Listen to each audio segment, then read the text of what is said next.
রাজ্য রাজনীতি যেভাবে তোলপাড় হচ্ছে, তৃণমূল যেভাবে সিপিআইএম কে মানে ভাঙার চেষ্টা করছে, কিভাবে দেখবেন এই ব্যাপারটা? কিভাবে দেখছেন?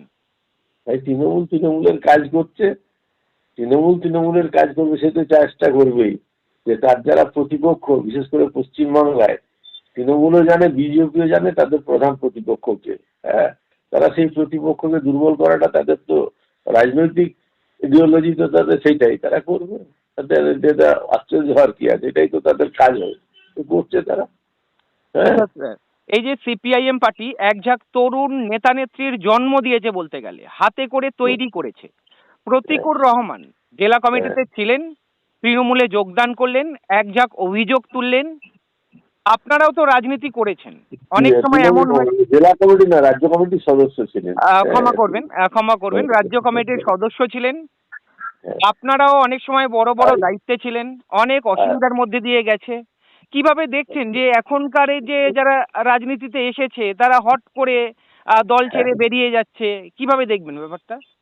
সবসময় ব্যতিক্রমটা কখনো, সবসময় ব্যতিক্রমটা কখনো সাধারণ বিষয় হয় না, ব্যতিক্রমটা ব্যতিক্রম। হ্যাঁ, এক ঝাঁক এসেছিল, তার মধ্যে একজন তার কথা বলছে। এখন এই সমাজটা না, প্রতি মুহূর্তে আমাদের লোভ লালসা আকাঙ্ক্ষা এই সমাজে তৈরি হচ্ছে, চাষ হচ্ছে, এবং সেই চাষটা ক্রমবর্ধমান ব্যক্তি স্বাচ্ছন্দ্যের হচ্ছে বিষয়টাই এখন মানুষকে অগ্রাধিকার দেওয়ার চিন্তা ভাবনা সবসময় মানুষকে গ্রাস করছে। এখন সেখানে কেউ যদি তার সেই পথে পা বাড়ায়, হ্যাঁ, তার আদর্শগত অবস্থানের চেয়ে ব্যক্তি সুখ স্বাচ্ছন্দ্য ব্যক্তিকে প্রাধান্য দিয়ে বসে, কি বলবে, কি দোষ দিবে বলো? হ্যাঁ, আছে। তা স্যার, কিন্তু ওটাই ঘটনা না, এরকম অনেক রয়েছে। তুমি দেখো, এক ঝাঁক যারা এসেছিল আছে। হ্যাঁ, ব্যতিক্রম হতেই পারে, ওটা ব্যতিক্রম। হ্যাঁ, স্যার, মানুষ বিচার করবে এ নিয়ে। আমার আলাদা করে আমি কি প্রতিক্রিয়া দেবো? ওরা আমার এত স্নেহভাজন, হ্যাঁ, এরা অত্যন্ত স্নেহভাজন, আমাকে অত্যন্ত ওরা ভালোবাসতো। হ্যাঁ, এখন এরকম বিচ্যুতির শিকার হয়েছে। কি মানুষ বিচার করবে? হ্যাঁ, কি আছে।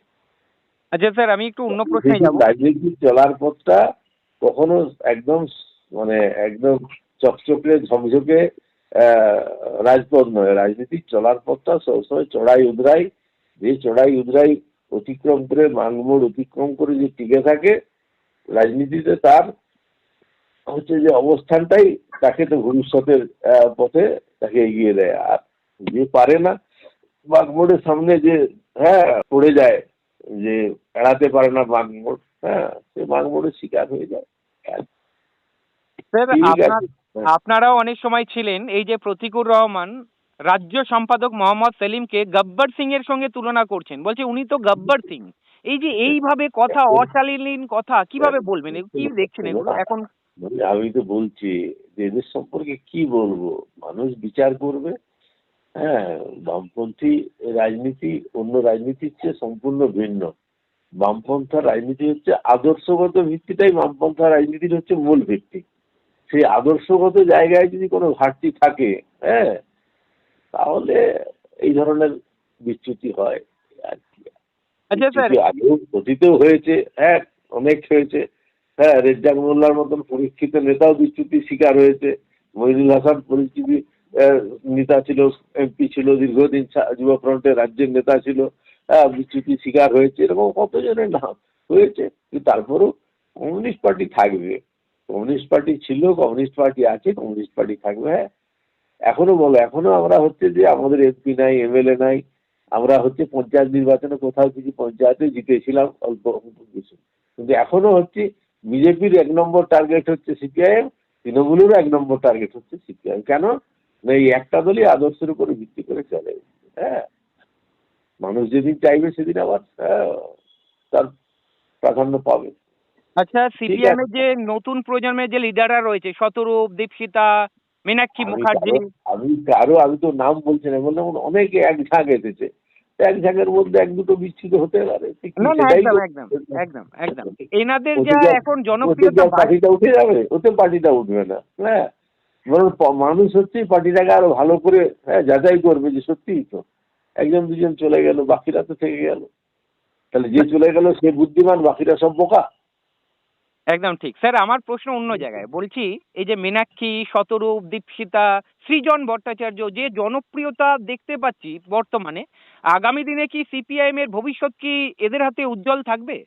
আমি কারো হাতে নয়, সিপিআইএম তার আদর্শগত ভিত্তির কারণেই, কমিউনিস্টরা গোটা বিশ্ব জুড়ে কমিউনিস্ট মতাদর্শের কারণেই মানুষের হচ্ছে যে হৃদয়ে আছে।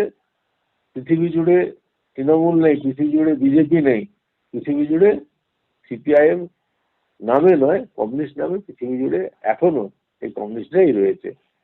তো পশ্চিমবাংলায় ছিল 34 বছর, পরে নেই, নানা কারণে, সে তো ফোনে ব্যাখ্যা হয় না।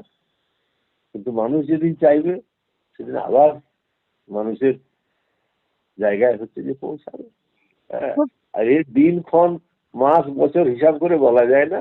হ্যাঁ, রাজনীতি এইরকমই আর কি, যখন মানুষ চাইবে তখন কেউ তাকে ঠেকিয়ে রাখতে পারবে না। ঠিক একদম আছে। ঠিক। আচ্ছা স্যার, লাস্ট প্রশ্ন, আপনাকে অ্যাক্টিভলি কবে থেকে দেখা যাবে রাজনীতির ময়দানে স্যার? আমি তো, সামনে বিধানসভা। শোনো, এইটা হচ্ছে যে, এই প্রশ্নে হচ্ছে যে আমি তো রাজনীতিতেই আছি এখন। আমার যখন বয়স ছিল 30, 40, 50, 60, তখন আমার যে অ্যাক্টিভিটিস ছিল, হ্যাঁ, হ্যাঁ। আমার অনেকগুলো বিপর্যয়ে আমি বিপর্যস্ত। আমার মা মারা যাওয়া, আমার স্ত্রী মারা যাওয়া, তারপরে হচ্ছে যে রাজনীতির মধ্যেও অনেক ধরনের, হ্যাঁ, বিষয় হয়ে যা। এখন আমি আছি। এখন আমি চন্দ্রকোনা রোডে, যেখানে আমার নিজের হাতে গড়া পার্টি যে এলাকায়, সেখানে আমি চন্দ্রকোনা রোডে থাকলে সকালবেলা নিয়ম করে 9টা 11টায় আমি পার্টি অফিসে যাই। 1টা 1:30 পর্যন্ত পার্টি অফিসে থাকি, জনগণ করি, জনগণের সুখ দুঃখের, হ্যাঁ, ভাগিদার হই, তাদের সমস্যা নিয়ে চর্চা করি, যতটুকুন আমার সাধ্য ক্ষমতা। এখন তো কোনো পদে নেই, তবু যতটুকুন সাধ্য ক্ষমতা মানুষের পাশে থাকি। হ্যাঁ, আবার 2-5 দিন পরে আবার কলকাতায় এসে 2-4 দিন থাকি, আবার চলে যাই, এই চলছে। আমি রাজনীতির বাইরে নেই, রাজনীতিতে আছি, হ্যাঁ ঠিকই। আগে যেরকম কাকদ্বীপ থেকে কোচবিহার দৌড়ে বেড়াতাম, এখন সেটা নেই। এই, আচ্ছা স্যার, আমি ঠিক আর আছে। এক মিনিট সময় নেব আর। বেশি না, আর এই তো একটা মিনিট। অনেক মিনিট হয়ে গেছে। আর একটা মিনিট বলছি স্যার, 2026-এ সিপিআইএম এর কতটা সম্ভাবনা রয়েছে এই ভাই, 2026-এ? ভাই আমি অ্যাস্ট্রোলজার নয়, হ্যাঁ, আমি অ্যাস্ট্রোলজার নয় যে আমি হাত গুনে বলে দেবো। আমি তো বলেছি, মানুষ যেদিন যেদিন চাইবে সেদিন কেউ ঠিক রাখতে পারবে না। মানুষ কি চাইছে সেটা মানুষ ঠিক করবে। আর যেটা সবচেয়ে একটা বড় কথা হচ্ছে, গণতন্ত্রের যে পরিসরে আমরা রাজনীতি করা শুরু করেছিলাম আমাদের জীবনে, আর চলার পথে গণতন্ত্রের যে আহ, ভূমিকা আমাদের রাজনীতি চলার পক্ষে সহজ করেছিল, আজকে পশ্চিমবাংলায় সেই গণতন্ত্র সেই পরিসর নেই। গণতন্ত্র শব্দটাই পশ্চিমবাংলায় বিলুপ্ত। হ্যাঁ, এই হ্যাঁ। গণতন্ত্রের পরিসর থাকলে তার রাজনীতি একরকম, আর গণতন্ত্রের পরিসর না থাকলে তার রাজনীতি একরকম। গণতন্ত্রের কোন পরিসরে আমরা আছি, যে কোনো মানুষকে জিজ্ঞেস করলেই মানুষের কাছ থেকে উত্তর পাবে। সে উত্তর মানুষের কাছ থেকে নিয়ে তুমি চর্চায় করো। হ্যাঁ, আমাকে দিয়ে আর কেন আমার মুখ থেকে আর গণতন্ত্রের কোন পরিসরে আমরা আছি তার ব্যাখ্যা দেওয়া হচ্ছে। ঠিক আছে, ভালো স্যার, থাকো।